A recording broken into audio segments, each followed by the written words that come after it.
الحمدللہ وکفا والصلاة والسلام علی سید الرسل وخاتم الانبیاء اما بعد فاعوذ باللہ من الشیطان الرجیم بسم اللہ الرحمن الرحیم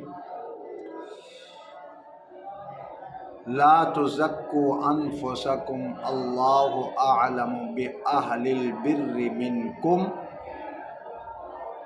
صدق اللہ مولانا العظیم۔ مشکات شریف کی حدیث ہے، بنی آدم کو اللہ تبارک و تعالی نے بتا دیا کہ اپنی تعریف اور اپنے چرچے اور اپنا مقام اور مرتبہ بلند اور لوگوں کے سامنے اپنے آپ کو بڑھا کر بیان نہ کرو۔ اللہ اعلم، وہ اللہ تعالی جانتے ہیں، وہ اللہ تعالی جانتے ہیں بِأَهْلِ الْبِرِّ مِنْكُمْ، کہ ہم کس کیٹیگری کے ہیں اور کہاں کھڑے ہیں۔ اللہ کے ہاں نیک کون ہے بد کون ہے وہ اللہ تعالی جانتے ہیں، اس سے کوئی مخفی چیز نہیں ہے۔ یہ مشکات شریف کی حدیث ہے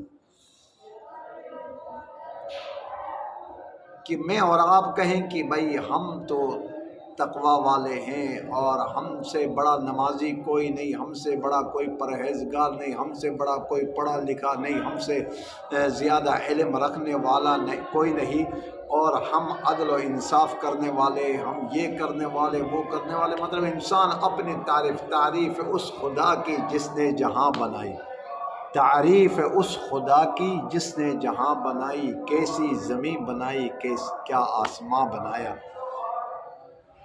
تو اللہ تعالیٰ کی تعریف کرنی چاہیے۔ انسان کچھ بھی نہیں ہے۔ انسان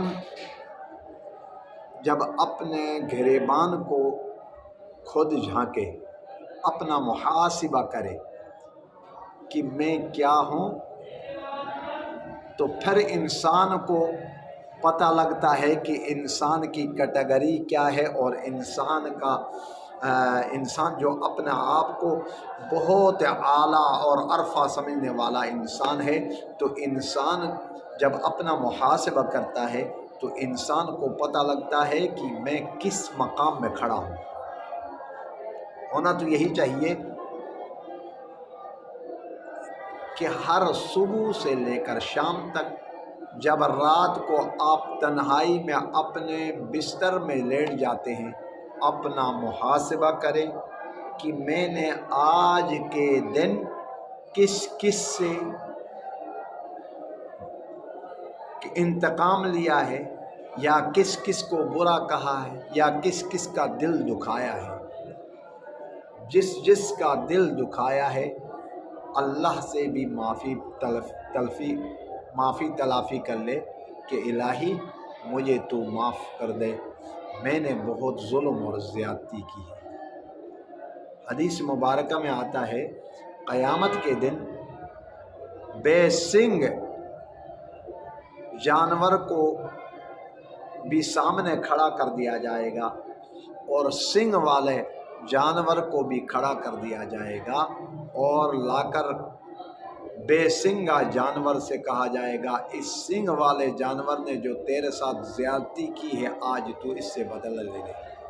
تو پھر میں اور آپ انسان ہیں، دن بھر پتہ نہیں کتنے ہم مطلب کہ غیر شرعی کام کرتے ہیں، غیر اخلاقی کام کرتے ہیں، لوگوں کو ستاتے ہیں، لوگوں کو کیا کچھ نہیں کہتے ہیں، زبان کے ذریعے، منہ کے ذریعے، ہاتھ کے ذریعے، عمل قولاً اور فعلاً ہر طریقے سے ہم لوگوں کو ایذا اور تکلیف دیتے ہیں۔ تو اس کا بھی محاسبہ انسان کو کرنا چاہیے۔ جب انسان محاسبہ کرے گا تو اللہ تعالیٰ بھی معاف کرنے والے ہیں۔ یاد رکھ لیں کہ ایک کام ایسا ہے کہ ایک حقوق اللہ ہے، اللہ کا حق تلفی کرنے والا آدمی کو رب تعالیٰ معاف جس وقت کرنا چاہے، جس ٹائم کرنا چاہے، وہ خالق کائنات ہے، وہ معاف کرنے کے مجاز ہیں۔ ولیکن ایک حقوق العباد ہے، بندے کے حق تلفی کرنے والے کو جب تک اس بندے سے جس کی حق تلفی کی گئی ہے اس سے معافی تلافی نہیں ہوگی تب تک معاف نہیں ہوگا۔ یاد رکھ لیں ان چیزوں کی طرف بھی توجہ بہت ضروری ہے، اور اپنی شان و شوکت لوگوں کے سامنے عیاں کرنا اور اپنا مقام اور مرتبہ بلند کرنا انسان کے شایان شان نہیں ہے، وہ خالق ہے، وہ جانتے ہیں۔ جو جیسے کل میں عرض کر چکا تھا، اپنے آپ کو جب انسان مٹاتا ہے، اپنے آپ کو عاجز کر دیتا ہے، اپنے آپ کو انسان ندامت کے اس کیٹیگری میں لا کر کھڑا کر دیتا ہے تو اللہ تعالیٰ پھر اس کو بلند فرمایا کرتے ہیں۔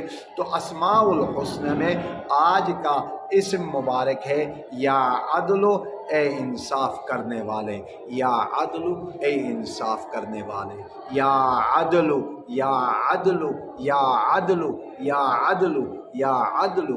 اللہ کا یہ اسم مبارک کو جو آدمی جمعے کی رات کو یعنی 102 ٹکڑوں میں 102 ٹکڑوں میں یعنی یہ پڑھ کر یا عدل، یا عدل، یا عدل لکھ کر وہ اس کو چبا لے گا، اس کو کھا لے گا، تو لوگ اس کے لیے لوگ اس کے لیے مسخر بن جائیں گے، اس کے لیے راستے اللہ مسخر فرمائیں گے۔ لوگوں کے دلوں میں اگر کسی بندے کے لیے محبت نہیں ہے تو یہ عمل کرنے سے لوگوں کے دلوں میں محبت پیدا ہوگی۔ اللہ تبارک و تعالی اس عمل کو کرنے کی توفیق عطا فرمائے۔ وآخر دعوانا ان الحمد للہ۔